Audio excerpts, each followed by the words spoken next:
Okay, nu skal vi prøve at lave noget styling på denne her tabel, og vi skal prøve så vidt muligt at lave det hele i CSS, og så lidt med attributter i grid-viewet. Men hvad skal man sige, vi har det problem, at hvis vi kigger på det grid-view, der er genereret her, så er der sat noget border og nogle ting og sager direkte i tabellen, og dem kan vi kun meget svært få fjernet med CSS. Så derfor så er det første vi skal have gjort, det er, at vi over på vores grid view skal have sat en attribut, der hedder grid lines, som skal være lige med none, skulle jeg mene. Det er der også man kan også finde en property til det et eller andet sted. Men når man har den, så bliver tabellen genereret uden nogen border. Og så er den sådan set klar til at blive stylet fuldstændig som vi har lyst. Vi kan tilføje en CSS-klasse specifikt til grid-viewet. Kalder vi det bare lige artikler. Sikkert noget sludder. Artikler, tabel, sådan der. Og så kan vi sådan set style på det lige så tosset vi vil. Så skal vi selvfølgelig bruge nth child, hvis vi vil have forskellige ting på table rowsene. Jeg får en grøn linje for grid lines eller noget. Med stort G og stort L. Ja. Du har ikke sat den over grid view. Ja, ikke? Der. Det skal være inde i... Indenfor. Ja, nedenunder FT datatekst. Sådan der. Så skulle vi gerne have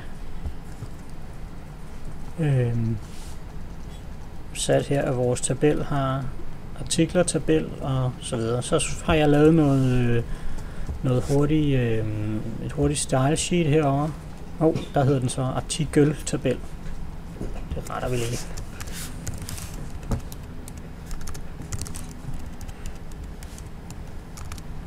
Sådan der kan man se den her nth child odd, den sætter vi lige til even, sådan der.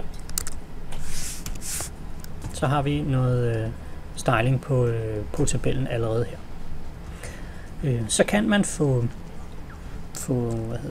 Visual Studio til at putte en masse forskellige klasser ind på de forskellige elementer. Hvis vi kigger tager grid-viewet her, og så kigger i dens properties hernede ved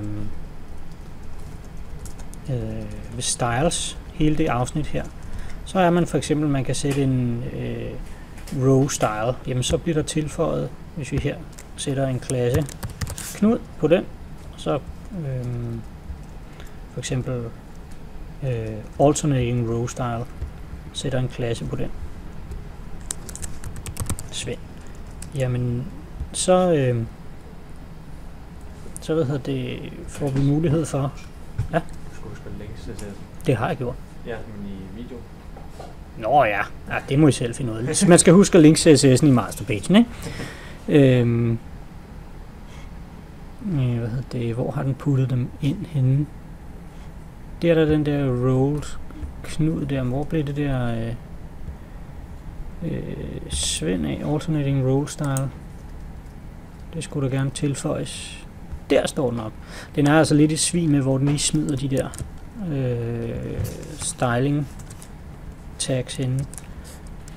Men hvis vi lige builder, og så ser den igen her, så kan vi nu se, at table rowsene, de har så skiftevis Svend og Knud.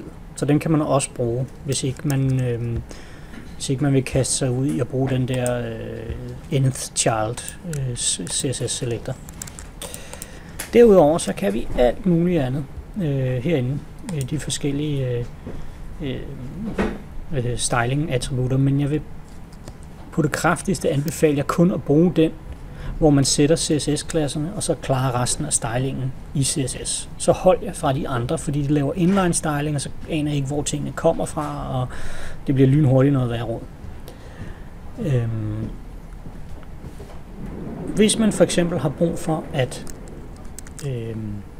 eksempel vi trykker på redigere her, at denne her drop-down list får en særlig klasse. Det kunne fx være, hvis man brugte Bootstrap, jamen så skal man jo tilføje en klasse på den.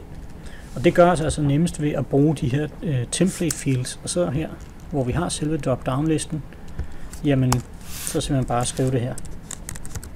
CSS class, og i Bootstrap vil man skulle kalde den form control. Sådan der, ikke? Og skal lige builde en gang.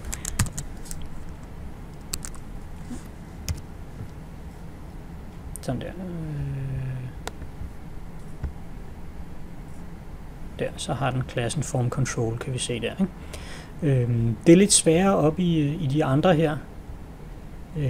I den anden her, hvor vi har den her input, den har vi jo, det er jo kommer fra en bound field. Så enten skal man lave det bound field om til et template field, det kan man se i den anden video, vi lige lavede, eller også så skal man over i propertiesne, og så finde den rigtige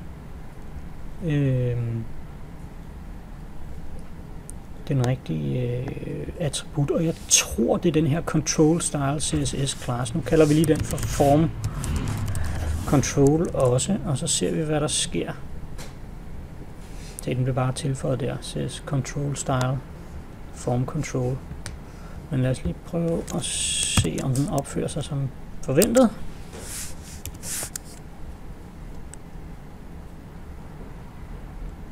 Der, det gjorde den, kan vi se der. Så sådan kan vi putte den på, uden at skulle lave det om til et template field. Men derfra, altså når man har tilføjet gridlines none, og så de her CSS class attributter, så er resten af det helt almindelig styling i CSS.